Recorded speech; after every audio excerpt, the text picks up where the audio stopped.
அவ அண்ணா பார்த்தான், கல்யாணம் பண்ணி இப்ப 2 பேரையும் காப்பாற்ற வேண்டிய பொறுப்பு நமக்கு வந்துடுத்து. ஜப்பேசன்னு பேர். முதல்ல ஒருத்தரை மட்டும்தான் நம்ம பார்த்துட்டு இருந்தோம்.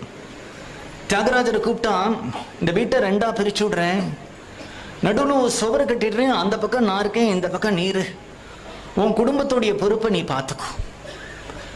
அவர் கேட்டு இப்ப சொல்லி பார்த்தார், ஒன்னா இருக்கலாம்னு கேட்கல. இன்றைக்கும் தியாகராஜருடைய வீட்டில பெரிய தஞ்சாவூர் பக்கம் வீடு, நடுவுல ஒரு சுவர் வந்துடுத்து. தியாகராஜர் இந்த பக்கம், அந்த பக்கம் ஜப்பேசன் அவன் அண்ணா.